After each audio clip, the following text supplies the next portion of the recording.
আল্লাহ তাআলা 24 ঘন্টা নজর রাখে। আল্লাহ তাআলা বলে, বান্দা আমি দেখি আমার চোখের সামনে তুমি কেমনে নাফরমানি করো, কেমনে এতবার নিষেধ করলাম, একবারও আমার কথা শুনলা না। এতবার আদেশ করলাম, একবারও শুনলা না। কোরআন শরীফে আছে, আল্লাহ বলছেন ফাবিআইয়ি হাদিসিন বা'দাহু ইউমিনুন। আল্লাহ তাআলা বলেন, বান্দা কোরআনের চাইতে দামি আর কোন কথা বললে তুমি ঈমান আনতা? ওহ, এর চাইতে দামি কি বললে তুমি বিশ্বাস করতে? আল্লাহ তাআলা বলছে, দুনিয়াবাসী, আমার সবচেয়ে কলিজার টুকরা বন্ধু, আমার সবচেয়ে প্রিয় রসুল, আখিরি নবী, আমার বন্ধু, আমার হাবিব রসুল আকরাম সাল্লাল্লাহু আলাইহি ওয়াসাল্লাম, তাকে দিলাম তোমার জন্য। আমার সর্বশ্রেষ্ঠ কিতাব কোরআন দিলাম তোমার জন্য। এরপরও তুমি পাত্তা দিলা না, এত বড় রসুলকেও পাত্তা দিলা না, এত বড় কিতাবকেও পাত্তা দিলা না। এরপরে আর কি দিলে ঈমান আনতা? আর কি বললে সেজদা করতা? আমার মতো মালিক আর কতবার বললে তুমি সেজদা দিতা? আমার রসুল কতবার কাঁদলে, আর কতদিন কাঁদলে? 23টা বছর তো কাঁদছেন বন্ধু আমার। সেই বন্ধু আর কত কাঁদলে তুমি নামাজ পড়তা? আম্মা জান আয়েশা রাদিয়াল্লাহু তাআলা আনহা বলেন, নবীজির স্ত্রী বলেন, আমি একদিন দেখছি এশার নামাজের কিছুক্ষণ পরে নবীজি হুজরার মধ্যে আমার কামরায়, আমার স্বামী, আমার নবী, আমার রসুল সাল্লাল্লাহু আলাইহি সাল্লাম তিনি দাঁড়াইছেন। দাঁড়িয়ে আল্লাহ তাআলার কাছে নামাজের নিয়ত বাইদা উম্মতের জন্য দোয়া করতে শুরু করছেন। আম্মা জান আয়েশা বলেন, দুনিয়াবাসী, আল্লাহর কসম, ফজরের আজানের পূর্ব পর্যন্ত এক দাঁড়ানোতে আমি দেখছি নবীজি সারাটা রাত কাঁদছেন আর উম্মতের জন্য দোয়া করছেন। সারা রাত, সারা রাত। ইন তুআযিবহুম ফাইন্নাহুম ইবাদুক ওয়া ইন তাগফির লাহুম ফাইন্নাকা আনতাল আজিজুল হাকীম।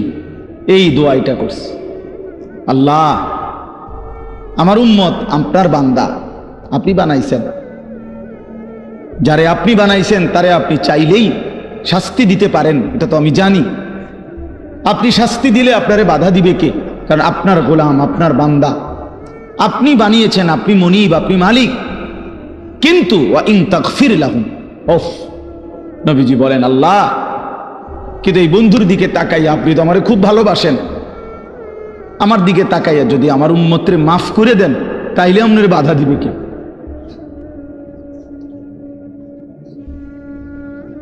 আপনি মাফ করে দিলে আপনারা তো কেউ কিছু বলতে পারবে না, এই ক্ষমতা তো কারো নাই।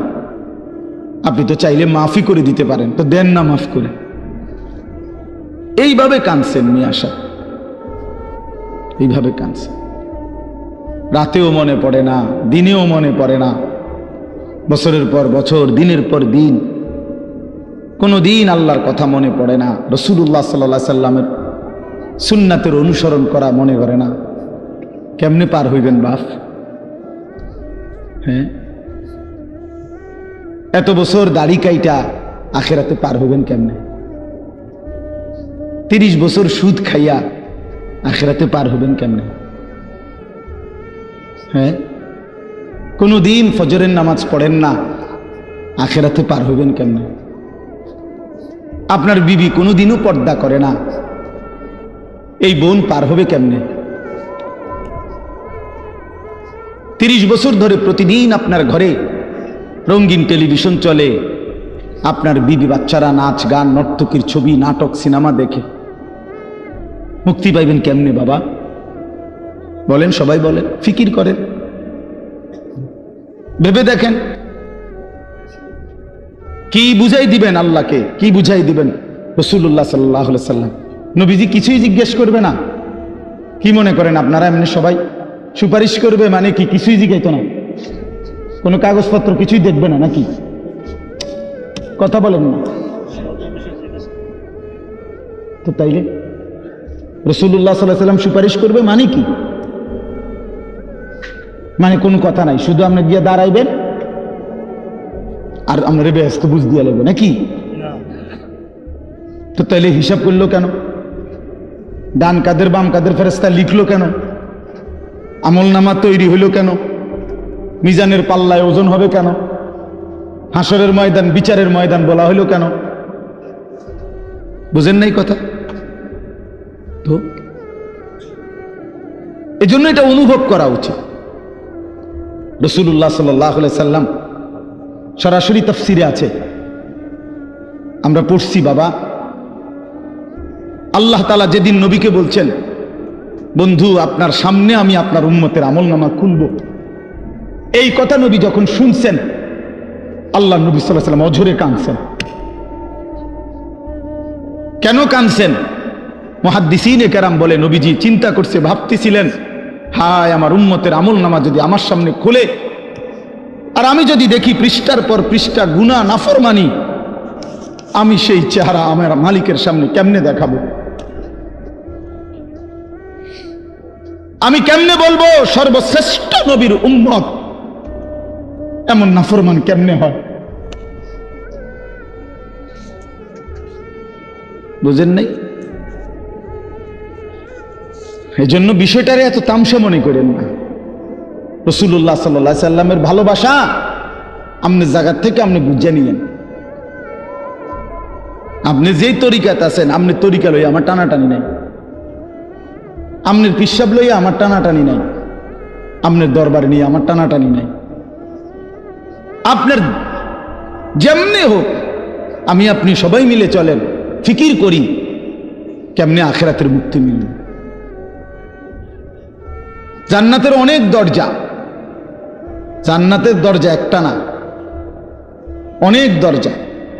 যে কোনো এক দরজা দিয়ে ঢুকতেই, এই এখন শুনামু আপনাদের, এখন পড়ছি, ওয়ানাযা'না মা ফি সুদুরিহিম মিন গিল্লিন, আল্লাহ বলেন আমার যতগুলো বান্দাকে আমি জান্নাত দেব, ঢুকবার আগেই আমি তাদের কলিজা থেকে চিরদিনের জন্য হিংসা, বিদ্বেষ, রাগ, ক্ষোভ, ক্রোধ সরাই দেব।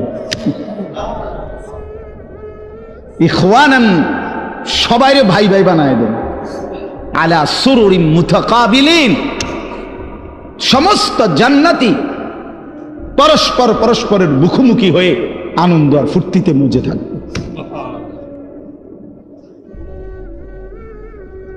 এই জন্য দোস্ত আমার, বন্ধু আমার, বাপ আমার, ফিকির চাই, ফিকির চাই। এই কথা দিল দিয়ে বুঝতে হবে। হাসলেও মরে যাবেন, কাঁদলেও মরে যাবেন।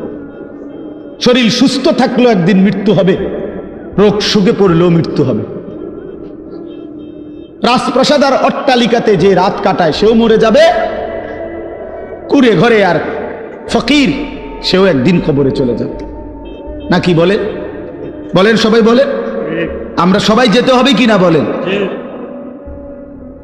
অতএব যেটা নিশ্চিত মৃত্যু, এটাকে ভুলে যাওয়া ঠিক না। আখিরাত নিশ্চিত।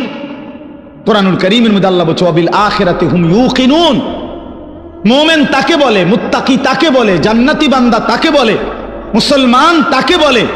আল্লাহ তাআলা বলে যে আখিরাতকে ইয়াকিনের সাথে বিশ্বাস করে। ভাষা ভাষা না, ধারণা না, আখিরাত তার ইয়াকিন। আগুনে লাগলে পুড়ে যায়, এটা আমাদের ধারণা না, ইয়াকিন। কথা বুঝেন নাই আমার? আগুনে পুড়ে যায়, আমরা সবাই ইয়াকিন বিশ্বাস করি। এটা পানিতে ডুবে যায়, এটা আমাদের ইয়াকিন, এটা ধারণা না। মানুষে তো কয় আগুনে বলে ফুরে যায়, মনে ফুরেও হইতেও পারে, এমনি নি মানুষে কয় এটা। তো আল্লাহ তাআলা বলেন, বান্দা আখিরাতের ব্যাপারটা তুমি এই মনে করো না যে আরে হুজুররা তো কয়, বারবার কয়, মনে হইতেও পারে, হইতেও পারে, হ্যাঁ এটারই আখিরাত না। সাহাবায়ে কেরাম রাসূলুল্লাহ সাল্লাল্লাহু আলাইহি ওয়াসাল্লামের সোহবতে, সান্নিধ্যে, কিতাবের মধ্যে আমরা পড়ছি সাহাবীদের হালাত ছিল এমন যেন তারা আখিরাতকে 24 ঘন্টা চোখের সামনে দেখতেন। ওয়াবিল আখিরাতি হুম ইউকিনুন, আখিরাতের ব্যাপারে ইয়াকিন, একেবারে মজবুত ইয়াকিন। আল্লাহ তাআলা এটা চাইছেন। আখিরাত যেন বান্দা এক সেকেন্ডের জন্য ভুলে না যায়, মৃত্যুকে যেন ভুলে না যায়। মৃত্যু মানে শেষ না, মৃত্যু মানে সমাপ্তি না। দুনিয়ার ভদ্রলোকরা, দুনিয়ার জেনারেল লাইনের অনেক শিক্ষিত মানুষ, ওরা এগুলাকে বলে যে তিনি 60 বছর 70 বছর বিভিন্ন সেবামূলক মানব কল্যাণে বিভিন্নমুখী অবদান রেখে 70 বছরে তিনি তার জীবনের সমাপ্তি টানলেন। সমাপ্তি মানে কি? শেষ। অর্থাৎ 70 বছর পরে তিনি শেষ, আর কিছু নাই ওনার জীবন। না না, এটা মিথ্যা কথা। জীবনের সমাপ্তি হয় না। মৃত্যু মানে সমাপ্তি নয়, মৃত্যু মানে এন্ড নয়, মৃত্যু মানে সমাপ্তি না, মৃত্যু মানে স্থানান্তর, মৃত্যু মানে ইন্তেকাল। মানুষ কেবল স্থানান্তর হয়, মানুষ কোনোদিন শেষ হয় না, হয় না, হবে না, কোনোদিনও না, কোনোদিনও না। মানুষের কোনো শেষ নাই, মানুষের কোনো শেষ নাই, মানুষ কেবল স্থানান্তর হয়। হ্যাঁ, মাটি থেকে মানুষ বীর্যের ফোঁটা হয়, আল্লাহর কুদরতে বীর্যের ফোঁটা থেকে মায়ের জরায়ুতে যায়, মায়ের জরায়ু থেকে 9 মাসে ধীরে ধীরে পরিবর্তন হতে হতে একদিন মায়ের পেট থেকে মানব সন্তান হয়ে বের হয়, আবার পরিবর্তন হয়, আবার পরিবর্তন হইয়া কিশোর, যুবক, বৃদ্ধ অথবা তার আগেই কবরে চলে যায়। কবর থেকে আবার হাসরের মাঠে, হাসরের মাঠ থেকে আবার আমল নামা নিবে, আল্লাহর মুখোমুখি যাবে, মিজানের পাল্লার সামনে ওজনের জন্য যাবে, ফুলসিরাত পার হবে, জান্নাত কিংবা জাহান্নামে যাবে। তো জান্নাতে গেলেও, এই ভাই এই কথাটা বুঝলেই বুঝবেন, জান্নাতে গেলেও চিরস্থায়ী, জাহান্নামে গেলেও চিরস্থায়ী। খালিদিনা ফিহা আবাদা, কোরআন শরীফে বারবার এই কথাটা আছে। জান্নাতি, সমস্ত জান্নাতে জান্নাতি থাকবে অনন্তকাল, চিরস্থায়ী, জাহান্নামেও চিরস্থায়ী। তো মানুষ শেষ হইল কেমন? কথা বোঝেন নাই? মানুষ শেষ হয়েছে তাইলে? মানুষ যদি জান্নাতে যায় তাইলেও স্থায়ী, যদি জাহান্নামে যায় তাইলেও কি স্থায়ী। শেষ হইল কই? শেষ নাই, অনন্তকাল, অনন্তকাল। এজন্য আখিরাত ভুলতে নাই। যে আখিরাত ভুলে যায়, মৃত্যুকে ভুলে যায়, আল্লাহর কসম এটা বোঝা উচিত। আমিও, আপনিও, বাবারাও, নওজোয়ানরাও, পর্দার আড়ালের মা বোনরাও, আখিরাত ভুলে গেলে মুসলমান থাকে না। পরকাল যার জেহেন থেকে সরে গেছে, যার ধ্যানে, চিন্তায়, চেতনায়, চলাফেরায়, উঠা বসায়, লেনদেনে আখিরাত, আখিরাতের বলতে কিছুই তার মনে নাই, তারে মুসলমান বলে না, মুসলমান বলে না।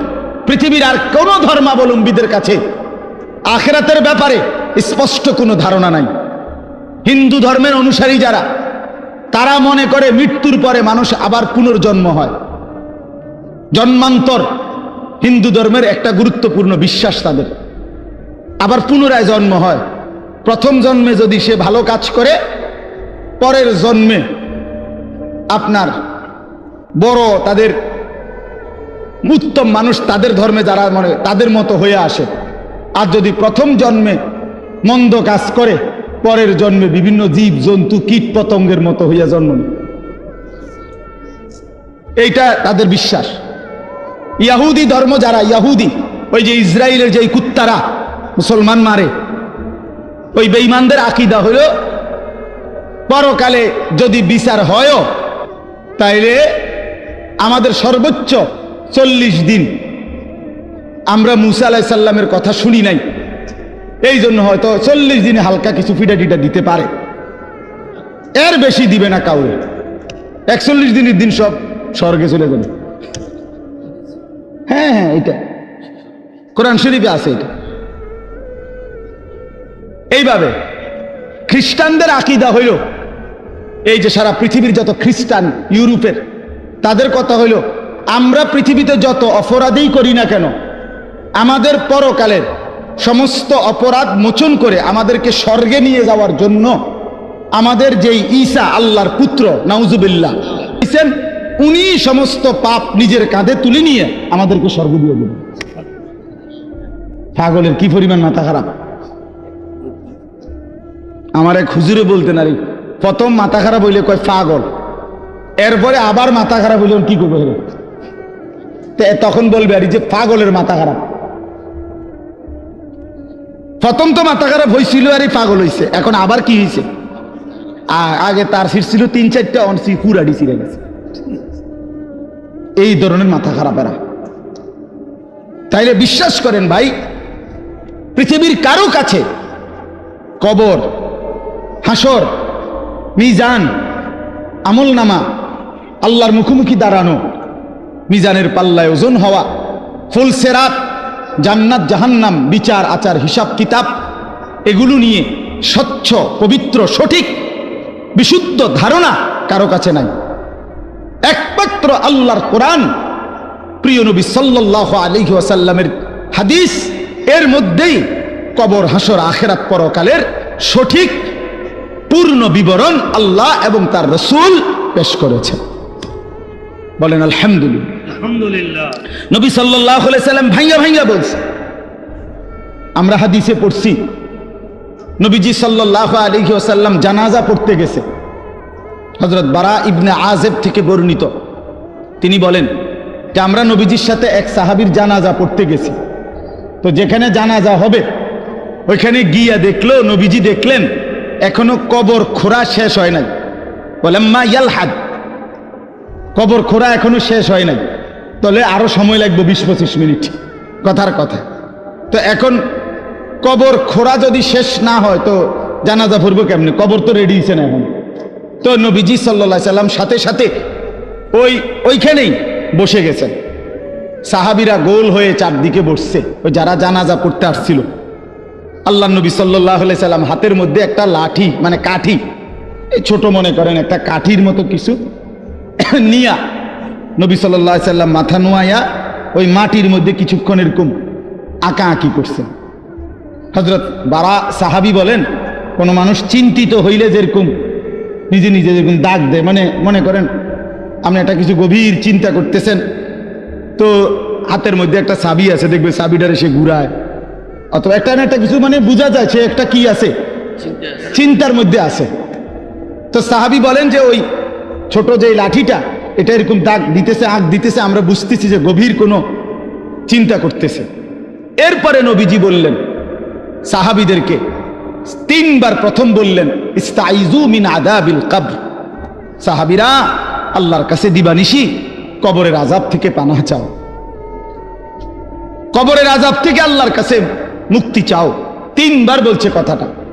এরপরে নবীজি সাল্লাল্লাহু আলাইহি ওয়াসাল্লাম এক টানা লম্বা হাদিস, 2 পৃষ্ঠার মতো বড় কিতাবে আল্লাহ নবী সাল্লাল্লাহু আলাইহি ওয়াসাল্লাম এই কোন ব্যক্তির নেককারের রুহু কেমনে কবজ হয়, নাফরমানের রুহু কেমনে কবজ হয়, এই 2টা থেকে শুরু করে কবরের পুরা ঘটনাটা আল্লাহ নবী সাল্লাল্লাহু আলাইহি সাল্লাম বলছেন। সাহাবীরা মনোযোগ দিয়ে শুনছেন, চোখের পানি ফেলে কাঁদছেন। আল্লাহ নবী সাল্লাল্লাহু আলাইহি সাল্লাম বলেন, সাহাবীরা শুনো, কোন নাফরমানের মৃত্যুর যখন পাপীর সময় হয়, মালাকুল মউত আজরাইল আয়েশা প্রথম ডাক দেয় যে হে অপবিত্র আত্মা, আইয়াতুহান নাফসুল খাবিসা, এই খবিশ আত্মা বের হও, উখরুজি ইলা সাখাতিল্লাহ, আল্লাহর অসন্তুষ্টির দিকে বের হও। নবীজি বলেন নাফরমান পাপী, আল্লাহর অবাধ্য, তার রুহুটা তখন বের হতে চায় না। মালাকুল মউত আজরাইল কলিজাটার মধ্যে খপ করে ধইরা রুহুটা কলিজা থেকে টান দিয়া ছিঁড়া ফেলে, ছিঁড়ে ফেললেই রুহুটা তখন এই কণ্ঠনালীর কাছে, এখানে কণ্ঠনালীর যে শেষ জায়গা, এখানে এসে আটকায়া যায়। এই কলিজার থেকে ছিঁড়া এখানে যখন আটকায়, আল্লাহ নবী সাল্লাল্লাহু আলাইহি সাল্লাম বলেন আর বের হতে চায় না।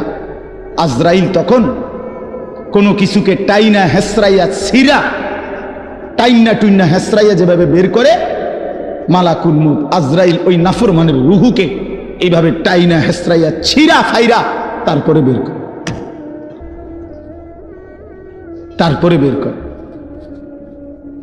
এজন্য দোস্ত আমার, বন্ধু আমার, রাসূলুল্লাহ সাল্লাল্লাহু আলাইহি ওয়াসাল্লাম বিস্তারিত একেবারে জান কবজ থেকে শুরু করে বর্ণনা দিচ্ছেন। কোরআন শরীফ আল্লাহ বারবার বলছেন, ফালাউলা ইযা বালাগাতিল হুলকুম। রব্বুল আলামিন বলে, কোন নাফরমানের রুহু যখন ছিঁড়ে গিয়ে কণ্ঠনালীতে এসে পৌঁছে, ওয়া আনতুম হিনাইদিন তানজুরুন, তোমরা আশপাশের আত্মীয় স্বজন তখন তার দিকে তাকিয়ে থাকো। ওয়া নাহনু আকরাবু ইলাইহি মিনকুম ওয়ালাকিন লা তুবসিরুন, আমি আল্লাহ তো তখন সামনেই থাকি, কিন্তু তোমরা দেখো না। বলেন না, আল্লাহ বলেন আমিও দেখি, তোমরাও তাকায়া দেখো। তার রুহুটা বের হতে চাচ্ছে না, কণ্ঠনালীর কাছে আইসা আটকায় গেছে। এরপর আল্লাহ বলেন, ফালাউলা ইন কুনতুম গায়রা মাদিনিন, যদি তোমরা মনে করো কবর নাই, আখিরাত নাই, পরকাল বলতে কিছু নাই, তারজিউনাহা ইন কুনতুম সাদিকিন, যদি তোমাদের এই কথাটাই সত্য হয়, তাইলে এই নাফরমানের রুহুটা তার কণ্ঠনালীর থেকে টেনে তার কলজার মধ্যে ফিরাইয়া দাও, ফিরিয়ে দাও। দেখো না পারো কিনা।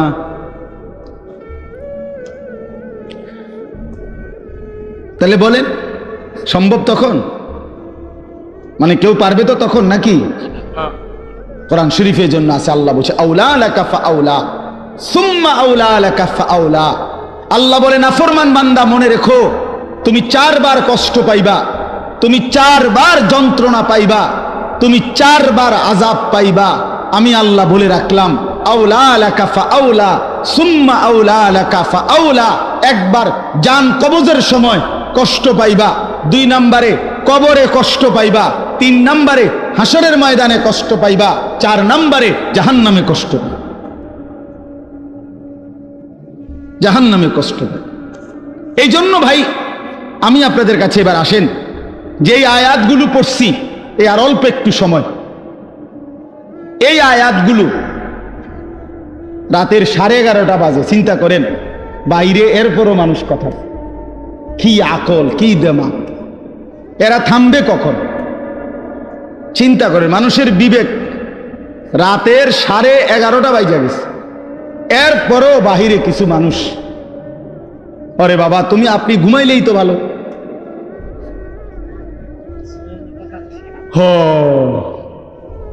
কোনো কথাই মানে আল্লাহর কথা কানের ধার দিয়েও যায় না। দুর্ভাগ্য, দুর্ভাগ্য। চলেন তো আমি বলতেছি, আখিরাতকে যদি কেউ ভুলে যায়, আর অল্প একটু আমার কথাটা শুনেন, আখিরাতকে কেউ ভুলে গেলে, যুবক ভাই তোমরাও শোনো ভাই, আখিরাতকে ভুলে গেলে সে আর মুসলমান থাকে না। মানুষ আখিরাতকে ভুলে গেলে মানুষ জানোয়ার হয়।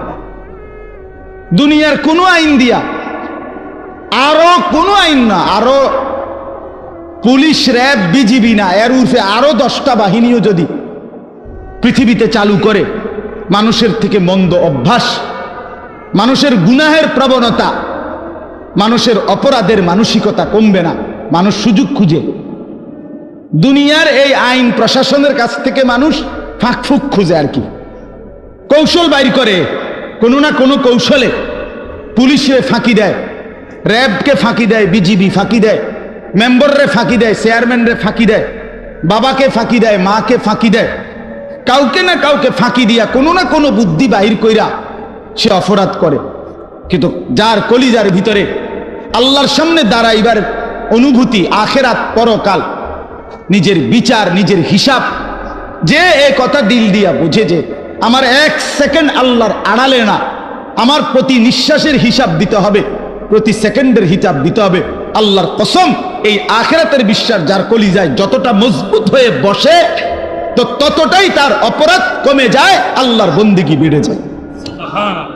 আপনি যদি বলেন আমি হুজুরের মধ্যে, আপনি যদি বলেন হুজুর আমনের মধ্যেও অনেক গুনাহ আছে, আপনারাও হুজুরদের মধ্যে বহুত কি আছে, পাপ আছে, আমরা জানি, হ্যাঁ তো আমিও কই জানি, তো বুঝতে হবে আমার মধ্যে আখিরাতের ঘাটতি আছে, আপনার মধ্যে যেমন ঘাটতি। কথা বুঝছেন কিনা বলেন? আমি কোনো বেহেশতের থেকে আইছি না, আমি আইছি সাবের বাজার থেকে। বুঝছেনি আমার কথাটা? আমি এখন কি বেহেশতের থেকে আইছি? কে? আমি আইছি ক্যান্টনমেন্ট থেকে। তো আমি তো বেহেশতের থেকে আসি নাই। আমাকে হিসাবের জন্য যাইতে হবে। আপনি যেমন দাঁড়াবেন আমিও দাঁড়াবো, আপনাকে যেমন হিসাব দিতে হবে আমাকেও দিতে হবে। এই জন্য আখিরাত ভুলে গেলে এক মানুষের অপরাধ বেড়ে যায়, এক মানুষের বন্দিগি ছুটে যায়। কেন নামাজ পড়ে না? আখিরাত মনে নাই। কেন চুরি করে, জিনা করে, ব্যভিচার করে, মদ খায়, জুয়া খেলে? কেন সারা রাত যুবক সারা রাত উলঙ্গ ছবি দেখে, নর্তকীর নাচ দেখে, জিনা ব্যভিচারের দৃশ্য দেখে? মুসলমানের বাচ্চা হইয়া কোনোদিন খোদার 365 দিনের একটা বছরে কোনোদিন ফজরের নামাজ পড়ে না। মুসলমানের বাচ্চা এত বড় জানোয়ার কেন হইল? মুসলমানের ঘরে জন্ম নিয়া এত বড় হাইওয়ান কেমনে হইল? এক মহিলা 30 বছর ধরে বেপর্দা, মুসলমান হওয়ার পরও কেমনে হইল? একজন মুসলমান হওয়ার পরে 30টা বছর ধরে সে কেমনে সুদ খায়, কিস্তি নেয়, এত মিথ্যা কথা, এত গালিগালাজ কেমনে করে? 60টা বছর হয়ে গেছে, বুড়া মিয়া এখনো বিড়ি খায় কেমনে? 60 বছর বয়স এখনো সাদওয়ানে বৈশা টেলিভিশনে নর্তকীর নাচ দেখে কেমনে? কারণ আখিরাত ভুলে গেছে।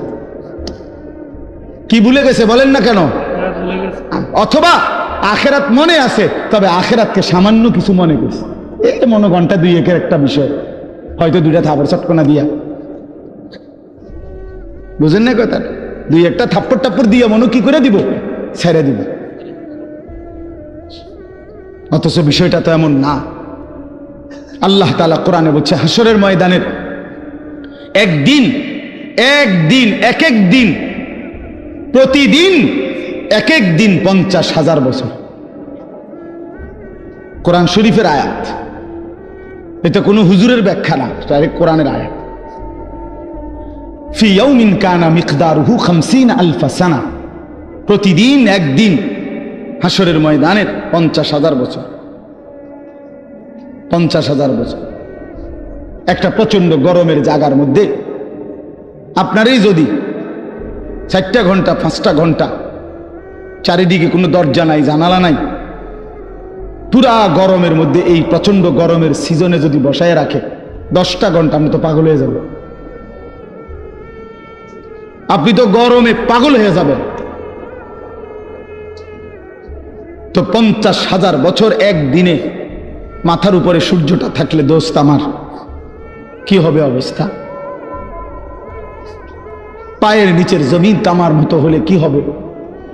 আল্লাহ নবী সাল্লাল্লাহু আলাইহি সাল্লাম বলেছেন, উম্মত 1 সেকেন্ডের জন্য এই এক পাও রাখতে যেটুকু জায়গা, পায়ের তালু, এতটুকু জায়গার অতিরিক্ত কাউকে 1 সুতা জায়গা বেশি দেওয়া হবে না। মাউদাউল কাদামিন, শুধু পাও রাখবার জায়গাটাই হাসরের ময়দানে মিলবে। ডানে বামে সামনে পিছনে আর আগাইতেও পারবে না, পিছাইতেও পারবে না, এবং 1 সেকেন্ডের জন্য বসতে পারবে না। ইয়াউমা ইয়াকুমুন নাসু লিরাব্বিল আলামিন, দাঁড়িয়ে থাকতে হবে। মাথার উপরে সূর্য থাকবে, পায়ের নিচে জমিন তামার মতো, নড়াচড়ারও কোনো ডান বাম করার সুযোগ নাই। জাহান্নাম সামনে, ওয়াজিআ ইয়াউমাইদিন বিজাহান্নাম, কোরআন শরীফ আল্লাহ বলছে হাসরের ময়দানে জাহান্নামকে সকলের সামনে এনে দাঁড় করানো হবে, জাহান্নামকে দেখবে। এই অবস্থায় কেমন হবে হালাত? আমি এই বছর এই যে গত হজে আরাফার দিন, যেদিন হজের দিন, বিশ্বাস করেন হজের দিন, আরাফাতের দিন মানে হজ্জের সময়, ওই তাবুর বাহিরে দাঁড়াইয়া, খোলা আকাশের নিচে দাঁড়াইয়া দোয়া করা, এটা একটা সুন্নত, মানে নবীজির একটা আমল ছিল। নবীজি আরাফার দিন, হজের দিন তাবুত থেকে সইরা আলগা হইয়া খালি আকাশের নিচে দোয়া করছেন লম্বা সময়। এই আমলটা করার জন্য বিশেষ করে এই বছরের হজে 2-3 বাইর হইছি। এই কদ্দুর 2টা মিনিটও বিশ্বাস করেন মনে হচ্ছে যেন আগুনের গোলা মারতে আছে শরীরে। গরম কাহাকে বলে? একেবারে পুড়ে গেছে পাউডা পুইরা। আমি বাড়িতে আসার পরও তো প্রায় 15-20 দিন আমার হাতের কোনো সুদ আসিল না, এত গরম ছিল এবছর। তো অথচ আমরা সবাই বিজ্ঞানিক গবেষণা কি যেন আমাদের থেকে সূর্য কত দূরে, কত জি আচ্ছা এই ধরেন না যে দূর দূরে, এই 2,86,000 কণ আর 30 লক্ষ মাইল দূরে কণ, যাই বলেন অনেক দূরে কিনা বলেন না, এই লক্ষ লক্ষ মাইল দূরে সূর্যের তাপে যদি এই অবস্থা হয়, তো মাথার উপরের সূর্যের কি অবস্থা হয়?